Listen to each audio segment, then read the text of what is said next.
So the 75-gallon tank has water in it. It's been sitting in here for actually overnight because I ran out of time to work on it yesterday. I have 3 plants that I've chosen to start this aquarium off with. All 3 are tissue culture plants, also from Tropica, and I'm really excited to get them. The first one is Alternanthera reinecke mini. I have tried Alternanthera several times, and I've always gotten larger plants imported from Asia, and they're so big and they're so light demanding, they never do very well.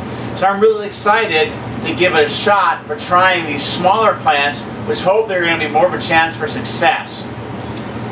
I've also got Philia Araguaia. It is not quite as bright as red as Alternanthera, but it is a red, kind of a dark green, redishy green color. It's going to have more of a needle leaf, and it's going to grow taller and a little bushier than the Alternanthera should. So I'm going to use this in the background of this tank, and then Alternanthera is going to be in the middle. The third plant that I have to go in this tank is Hydra Caudal Teta. I was really excited to find this plant available. I saw some about a month ago at a friend's house in Bermuda. It was beautiful. This beautiful Hydra Caudal with really, really small leaves that grows in a really dense mass.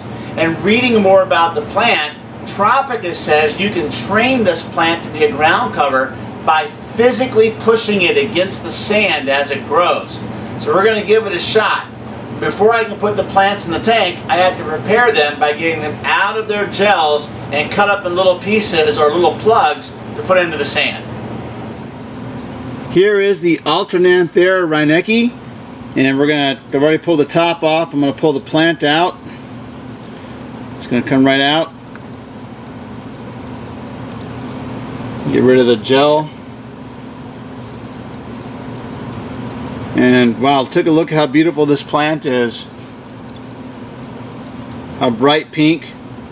Look how thick it is. I'm going to rinse it off a little bit. Oh, it's literally falling apart as I shake it in the water. And it's just coming straight apart in these little plantlets. And I'll be able to plant each one of these down as a single plantlet. And there's dozens and dozens in here. You know, when you buy a bunch, you end up with 4 or 5 stems, but this one you're going to end up with probably 20, 30 stems. It's pretty amazing. Now let's take a look at the Hydra Caudal Teta.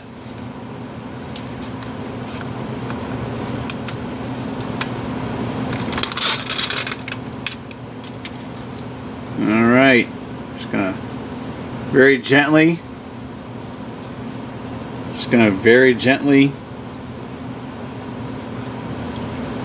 pull it out. There's that mass of jelly liquid, and it goes. I'll get rid of the cup. Now this appears to be more of a tangled mass of roots than Alternanthera was. Yeah, but I'm still just going to very carefully kind of pull this apart a little bit. It's pretty dense. Maybe we'll have to cut it.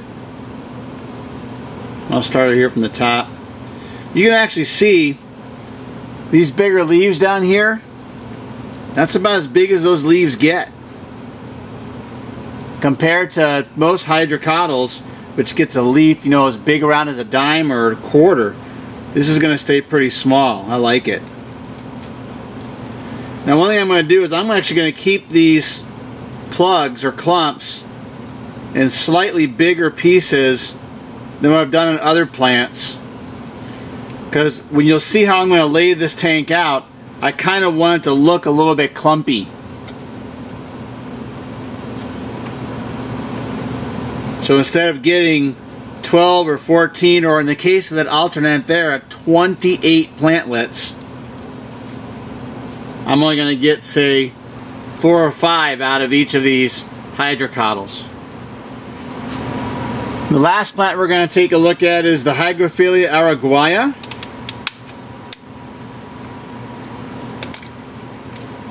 You can see it's not as light a green as the Hydra Caudal, but it's not as bright a red as that Alternanthera either.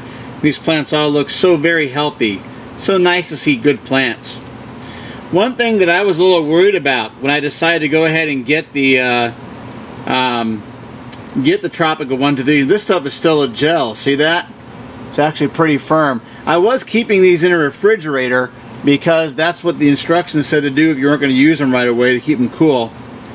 I'm going to put that in the water and rinse this gel off. It dissolves really quick. One thing I was really worried about was how much plant I was actually going to get, because these Tropica cups aren't very inexpensive. I mean, I think the retail price on these is usually between $12 and $15, depending upon where you buy them from. And you know, a bunch plant might cost you $6 or $7. I didn't know there was going to be a whole lot more, a whole lot less than a bunch plant.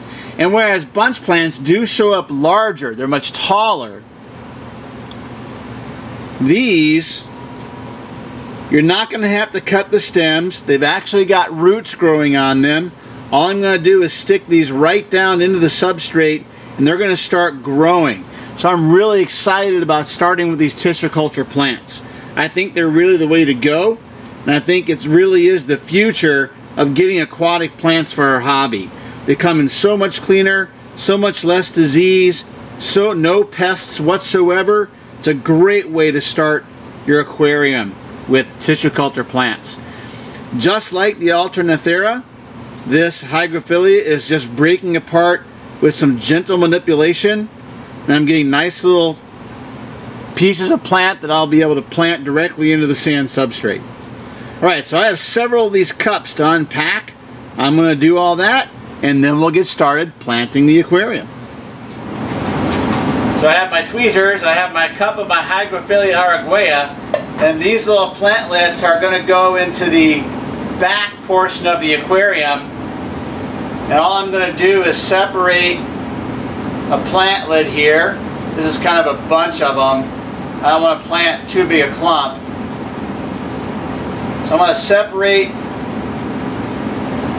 a little plantlet like this. And I'll hold it with my tweezers. And I will actually just put it right down into the substrate.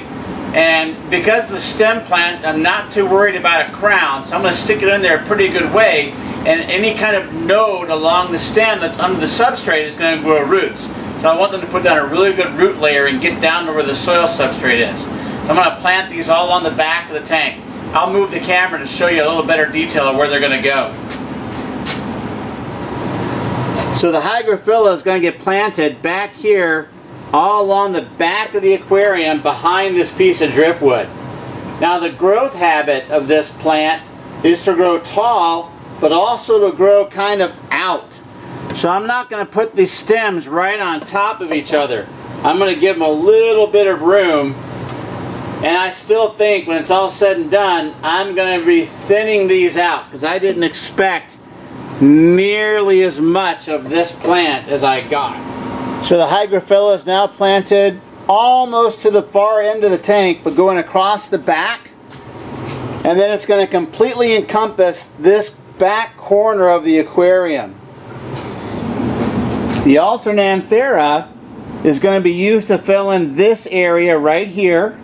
It's going to go all the way around in front of the stems and through the middle of the stems of the branch of wood and extend along the front of all that Hygrophila. It's not going to grow as tall as the Hygrophila. So it's going to be my mid-ground plant.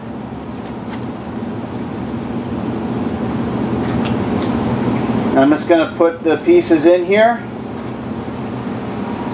I'm going to choose kind of the bigger ones, kind of to highlight where they're going to go. Alternanthera is considered to be a very slow-growing plant. It requires a lot of light, and it turns much brighter red if it's provided with carbon dioxide, all of which these tanks will have. So the Caudal is going to go in everywhere where you don't see the other plants, because I really want this to be entirely covered with plants, the whole bottom of the tank. And I'm going to try to get this Caudal to grow as a ground cover, and what Tropica says is that I can go in and I can push down on this as it grows, and then I'll keep it from getting too tall. So I'm going to take those big pieces of Hydra Caudal, flip them so the roots side are down, just kind of shove them into place. Now this plant, compared to the others, grows really fast and it's going to get pretty bushy. So I'm going to be spending a lot of time trimming the Hydra Caudal. This is one that might be better off with my fingers. Yeah, and I can push the sand up around the plant a little better. So you can see I put the Hydra Caudal all through this front area of the tank, all along the front edge, but there's none back there in the back. And I'm going to train the Hydra Caudal to be as almost like a ground cover. Now my envision for this aquarium is that you're not going to see the sand on the surface. I want to see only plants. I want it to look like a colorful jungle. Now both of the 75-gallon tanks in this project are planted. The next step is going to be to fill them with water, get the lighting set up, get the filtration going, and get the carbon dioxide running on the tanks. Then we should see the plants really start to grow.